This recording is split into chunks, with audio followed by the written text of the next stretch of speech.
What we have on the screen is a statistics panel that is displaying statistics about rise and fall time for the square wave signal that you can see in the background. This is an illustration, or at least if you will, beginnings of looking at math and measurement on the Rigol MSO5000. So briefly, what you see here are a fall time measurement in the left column in red and a rise time measurement in the right column. It has accumulated 700 and something counts. In other words, it has done about 700 and something rise time and fall time measurements. And you'll notice that the rise time, the current varies, of course. The average is around 3.193 for fall time, and the rise time is an average of 3.203. So in other words, this signal, and by the way, it's just the calibration signal from the Rigol MSO5000, the one you use for compensating the probes. So it's a 1 kilohertz square wave. It doesn't have a particularly fast rise time, although this does show that the rise time is around just over 3 nanoseconds, and the fall time is just over 3 nanoseconds. The max and min are shown, and then the deviation, that is how far the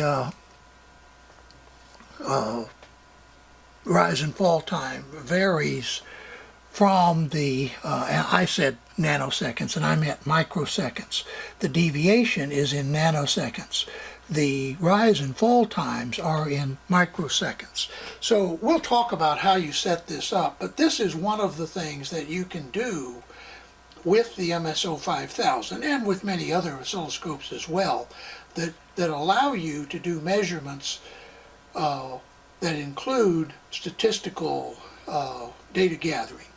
So we've been at this MSO5000 for a while. I think it might be a good opportunity to review where we are, what we've done so far, and where we're still going to go. So let's take a look at that. We started out back in number 367 looking at a plan for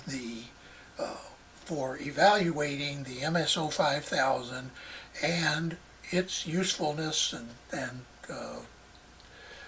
things that it might help us with in embedded systems.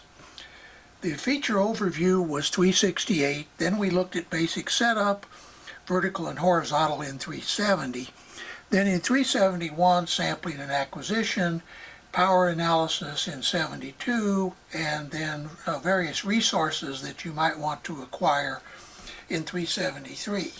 Then we spent several videos on triggering. Well, first we looked at fundamentals in 374, basic triggers in 375, then we looked at the various trigger types in 376, and then we did 2 videos on advanced triggers, 377, 378, and finally we just finished doing serial bus triggering and decoding in 379 and 380. So where we're going to go from there? Well, the next area that we're going to look at is math and measurement, and that's what today is going to be about. Then we'll look at display. We'll also touch on histograms and reference waveforms at some point. We may combine some of these.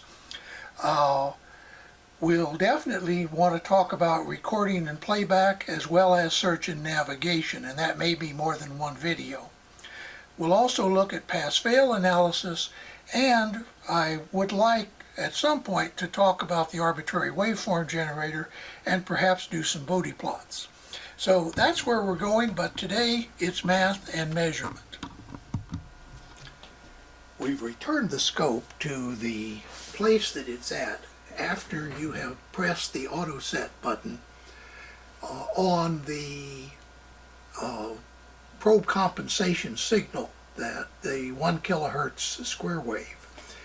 We're now going to turn on the math menu, and I'm going to be using the mouse to do this, but you can of course do this with using your finger in a touch screen or using controls on the front panel. There's a push button on the front panel labeled math. So when you press that button, it's the same as clicking on this. You notice that you get various math channels.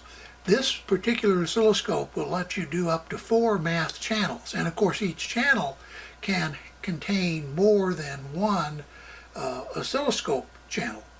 So we are going to turn on this math 1, and it's previously been set, as you can tell, to FFT, fast Fourier transform. So let's turn that on.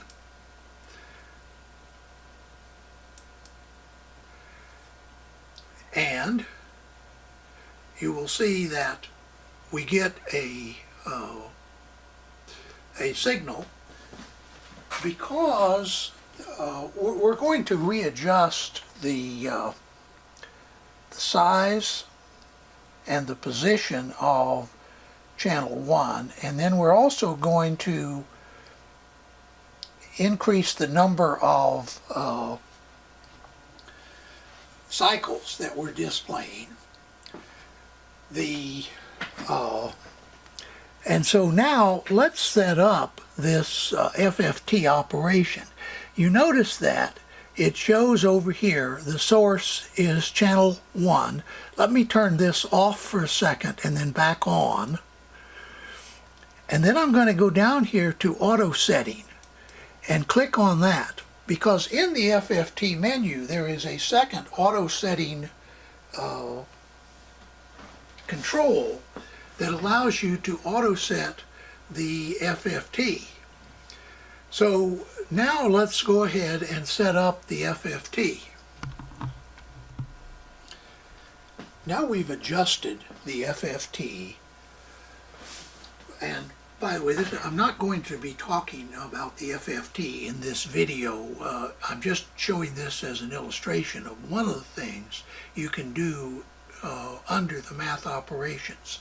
An FFT is, of course, a fast Fourier transform where the oscilloscope uses the waveform data and an algorithm to compute the frequency spectrum. So what you are seeing down here in blue are the frequency, the amplitude as a function of frequency for the waveform at the top. The waveform at the top, remember, is a 1 kilohertz square wave. The display at the bottom is going from 1 kilohertz on the left to 41 kilohertz on the right. And I'll turn off the menu so that you can see the far right.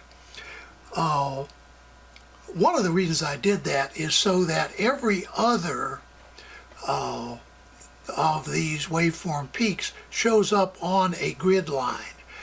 Since we started at 1, we have to end in something with a 1. So if we want 40 kilohertz across the whole screen, we started at 1, we have to end at 41. So this gives you an idea of the kind of math operations you can do. But the basic purpose of math is FFT gets put under the math menu on most oscilloscopes, and it is a mathematical operation. But most of the math that you do on an oscilloscope is what looks a lot more like algebra. So let's talk about that. So what I've set up on the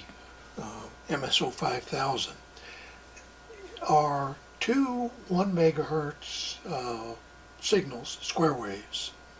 We'll assume for now that, let's say these are two different clocks, or two different points on a board that are supposed to be clock signals.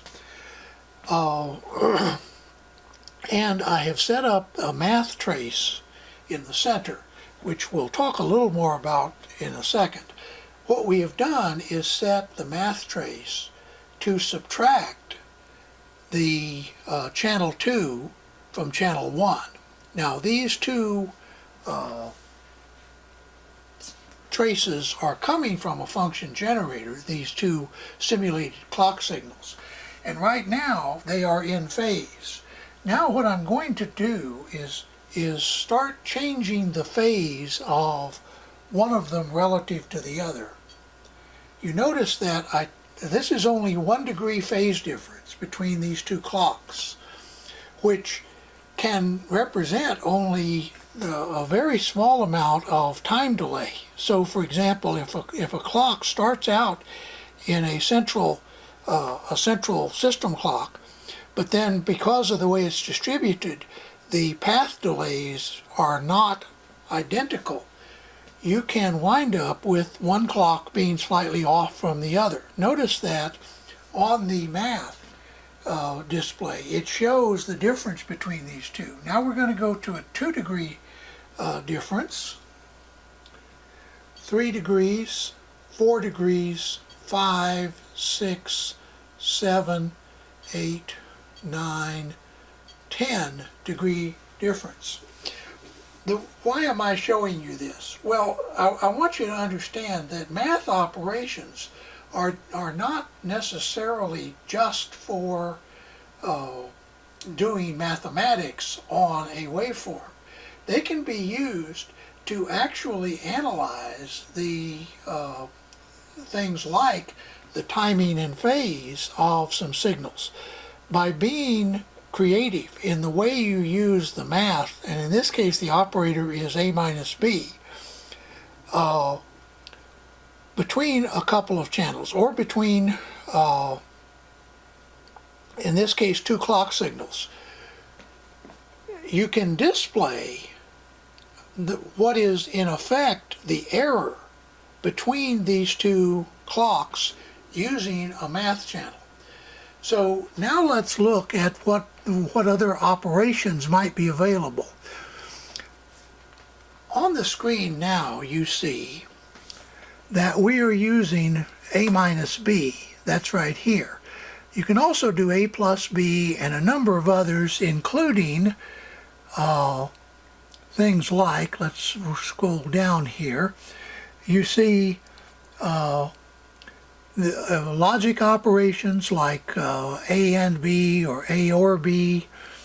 You can do integration, differentiation, square root, log, that is log base 10, len, which is log base E, exponent, absolute value. There also are low pass, high pass, band pass, and band stop filters that are digital filters built into the oscilloscope. And finally, at the very bottom here, you see AX plus B allows you to apply a linear function. In other words, if you go back to your original Algebra 1, you know that if you have a slope and intercept of a line, that is basically a function AX plus B. So basically the whole purpose of the math part of an oscilloscope is to give you creativity in setting up the a comparison between channels, or a mathematical operation between channels. Now let's take a quick look at how you set this up. We're going to go back to the operator. The operation is turned on with this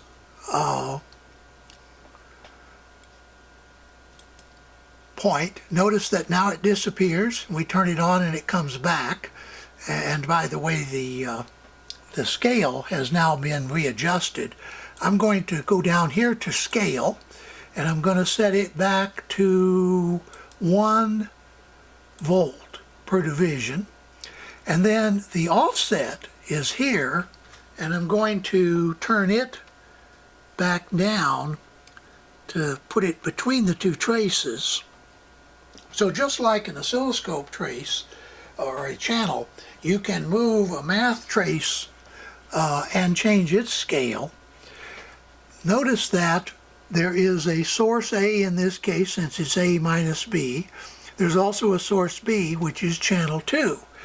There also are some additional things that you can do. For example, there's an auto setting mode, an invert mode.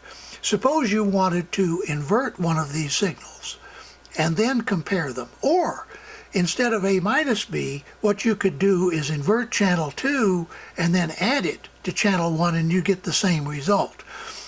You can also expand the trace around ground or around the center, just as we saw in when we looked earlier at the basic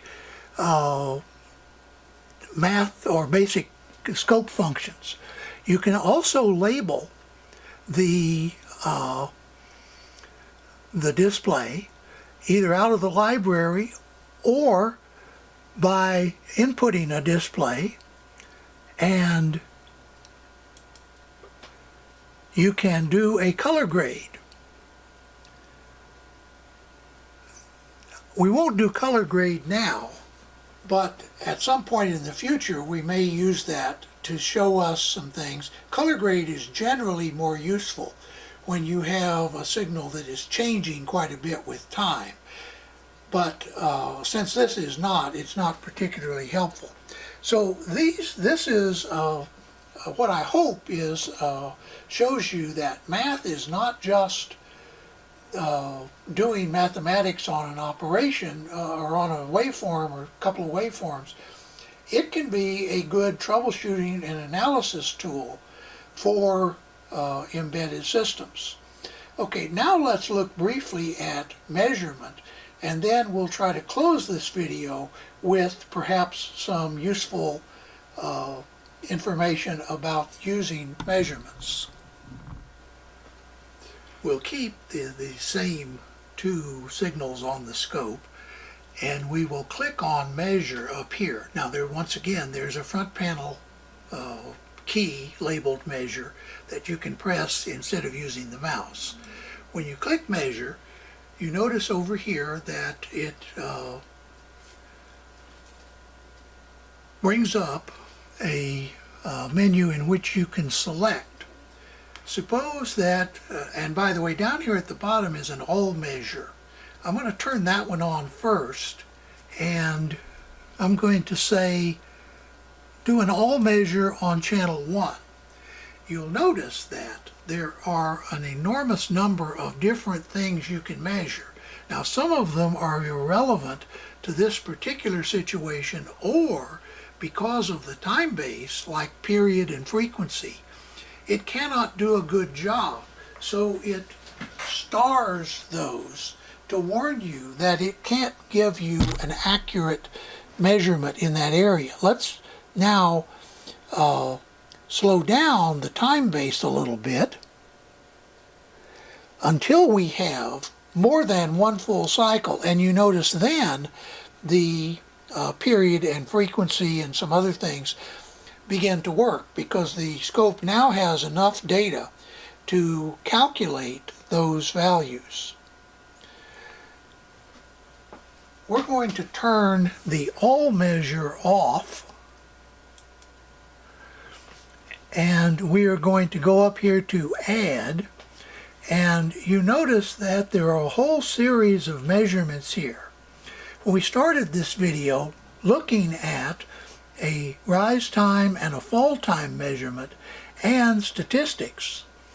So let's look at how we set that up.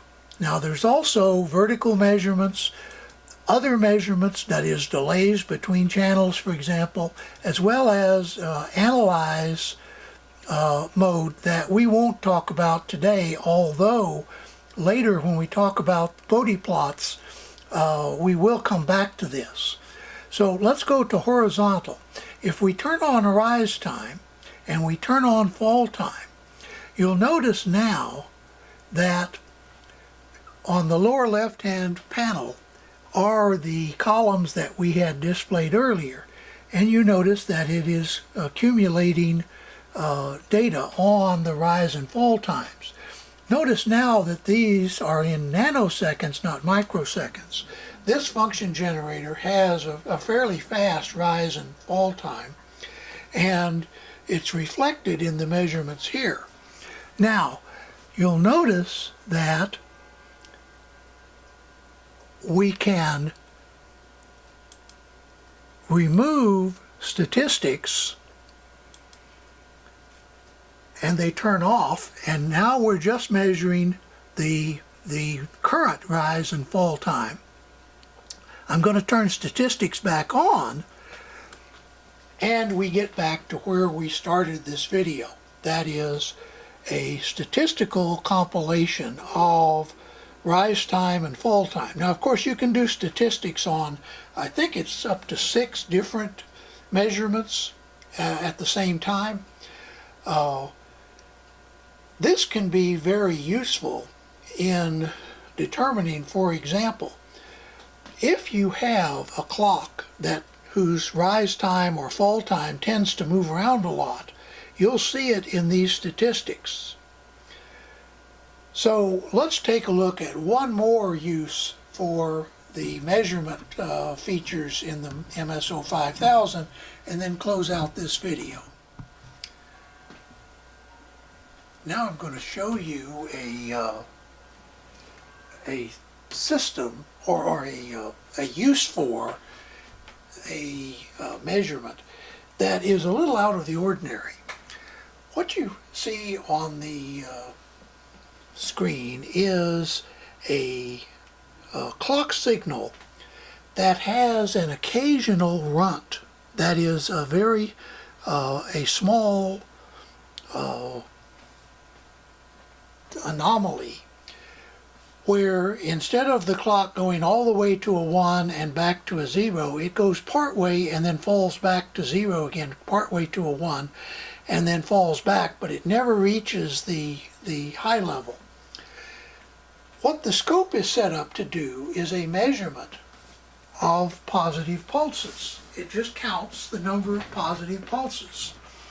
And let's move in on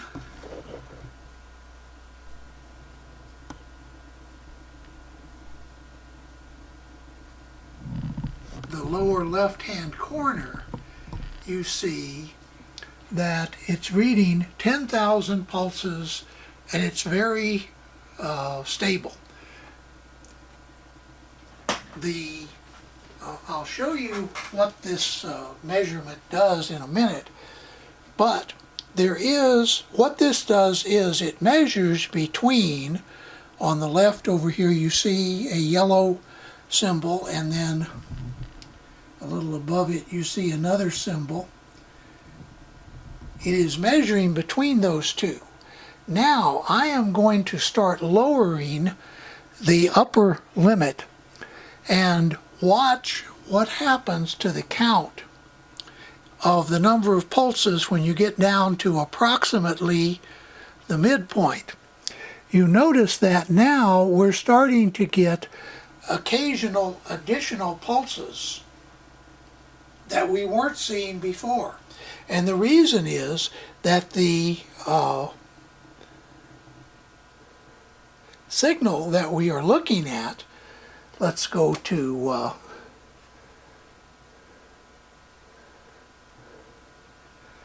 Runt trigger, and there you see is the Runt. And what is happening is that when it counts using the 10 to 90%, it is not counting this Runt. It's only counting those transitions that pass through the lower level and through the upper level. Notice now the upper level is set here, which is above this, And now it will count only the clock pulses. When this signal is set down into the area where the runt is, you notice the runt trigger stops working because it's no longer can find anything that only operates in that small region. But the counter now shows you that the number of pulses, let's go back out to 1 millisecond. And as we lower this down into that region, you see you start getting extra counts. This is not a normal use of the positive count feature, but it is a feature that you might find interesting and useful where you're trying to determine if you have a pulse and how many of them there are. Now later when we look at record and playback as well as the analyze function, the search and navigation function, and pass-fail and so on, we'll see other ways to look for these same kinds of anomalies. But I just thought I would point this out before we close this section on measurement. Let me now show you in the manual where you can find this, and you may want to experiment with it if you have a scope that has this feature like the MSO5000. We're looking now at page 6-30 in the 2020 manual for the MSO5000, and this is the measurement chapter. Notice it talks about count values. It allows you to do a positive pulse count, and this is what we were just doing. You set the upper threshold using the settings menu in measure, and the lower threshold. By the way, these are the same thresholds that are used, for example, for the rise time and fall time measurements. Then, if you vary this upper threshold in a positive count to a point where it begins to intersect these runt pulses, now instead of just counting the full pulses, you also are counting the runt pulses. Now, of course, if these runt pulses are very infrequent, the difference between the count of the full pulses and the count of the runt pulses added in is going to be a very, very small number. We saw it was only one count in 10,000 on the waveform we looked at a little earlier. You can also do a negative pulse count. You can do things like the rising edge count, and let's flip the page over here and go to